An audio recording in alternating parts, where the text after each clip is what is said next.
welcome to the TMC Newsroom. Thanks for watching us. My name is Rich Tehrani. Today I'm coming to you from IT Expo West 2010 in Los Angeles, and we're at the LA Convention Center.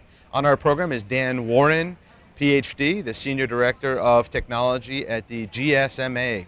Dan, welcome to the show. Thank you. Nice to meet you. So likewise, tell me a little bit about the GSMA and what you're up to. So the GSMA is the global trade organization for mobile telecoms operators who use GSM or derived technologies. We have around about 800 operator members. And then on top of that, we have another 200 vendors, all of the major vendors, and then a whole bunch of other members as well who are mostly carrier operators. But over time, we're gradually expanding out into new verticals. So we're also looking at things like M2M, mHealth, embedded technologies, and generally growing the mobile ecosystem as a whole. Now, are you as blown away as everyone else at just the unbelievable growth of mobility and just all the different mobile technologies? Absolutely. From the perspective of the overall kind of global ecosystem behind GSM technologies in particular, we're now running up around 4.2 billion connections, and it touches 192 countries in the world.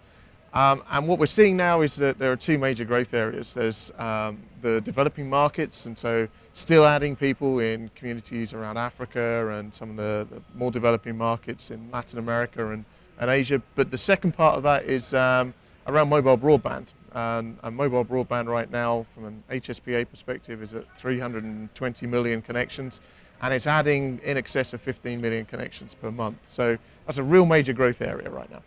It's absolutely massive. Absolutely, yeah. Now, things like tablets and other intermediate devices, smartphones that are growing in size, I mean, it seems like a tremendous driver of mobile broadband, correct? Absolutely. I think that mobile broadband has seen two significant growth areas in the most recent 18 months. First of all, the addition of dongles, so the ability just to plug in an HSPA or an EVDO module in the side of a laptop that you've already bought, have that consumer pricing, cheap rate per month, in some cases all-you-can-eat packages, in other cases people having very high caps. That certainly drives an awful lot of growth in terms of subscriber numbers. And then smartphones, everybody loves a smartphone. iPhone's leading the way, but then the whole Android thing coming along, and also everything that's happening with Nokia and anybody else who has their own OS. All of that smartphone growth. RIM also, right? Yeah, absolutely. BlackBerries as well. I mean, BlackBerries have been around for a long time, and some of the newer BlackBerry form factors are great. So yeah.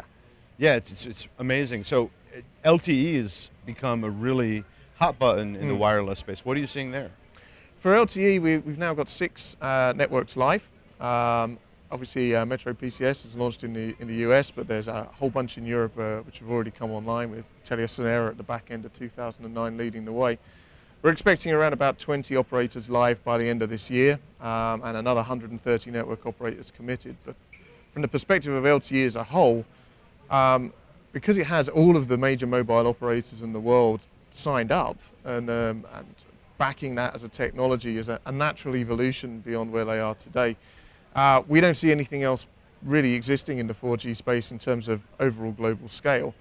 So when you have a company like China Mobile, and you have a whole bunch of Indian operators, and you have Verizon and KDDI and all of the major European multi-market operators all committed to one technology, what that drives is an ecosystem, an economy of scale, and it takes you to a point where essentially we expect that to be 97% of the market. Wow. It's a really huge part of the market, and we don't see other technologies really being in that space. The fact that all of the EVDO operators are moving towards LTE as well means that from where we are today as GSMA membership, we've added Verizon Wireless, right. We've added KDDI, we've added China Telecom. There's not many big players left out there which aren't on the LTE roadmap. So meaning that WiMAX has perhaps niche status, I guess. Yeah, absolutely. I mean, the situation with WiMAX has been that there are a lot of operators out there, but many of them are quite small. And not all WiMAX operators are using exactly the same WiMAX standard. And essentially, they don't have an organization like the GSMA providing the framework for interconnectivity and roaming in the way that we do. So for LTE, when you get an LTE device, once things are really rolling, kind of 2012, you'll be able to take that anywhere in the same way as you do with HSPA and GSM and edge devices today. you'll be able to go anywhere and get service where there's an LTE network available. And if you don't have service, you fall back onto HSPA anyway. Right. With WiMAX, that ecosystem doesn't exist, and equally the interoperability between all devices and all networks just doesn't happen in the way that it does with 3GPP defined technology. Interesting. So there are a few things that WiMAX has got to overcome going forward to be competitive. But it's I guess we'll see it, because I'm hearing more and more at this show that the two technologies are coming closer and closer together. They're working on making it less of a fight and more of some kind of harmonious relationship. Yeah, I think it depends who you talk to as to how much you get that. We've kind of seen a growing trend of WiMAX operators heading in the direction of LTE. So Yota in Russia have said that they're completely switching tracks. We know that Clear are trialing LTE as well, and we're waiting to hear what they're going to do in terms of an LTE plan. But there are some challenges around how you actually make that transition. So to move from WiMAX to LTE, and particularly the unpaired spectrum variant of LTE, requires you either to run both networks in parallel for a while, or it requires you to turn off WiMAX, which from a technology perspective in the network is not particularly tough, but from the impact that it has on your existing customer base, devices, then you run into some problems. So you could see that as a barrier to that transition taking place, yet operators are actually doing it. So what we kind of see now is that LTE is generating a genuine ecosystem. It may not be on the same scale as WiMAX is today, but everything suggests that it will be. I go to 3GPP meetings, I see all the operators and all the vendors sitting there working on LTE, working on deployment models. We see the commitments coming from the vendor side, the operator side, and the handset and device side. There really isn't anything standing in the way. So you're speaking at the 4G WE show, which is co-located with IT Expo. What's your panel on? The panel's on how you deliver voice over LTE. So one of the things which changes from existing technologies as you move towards LTE is that the traditional CS domain, the TDM-based voice solutions which have been used until now, don't exist in LTE.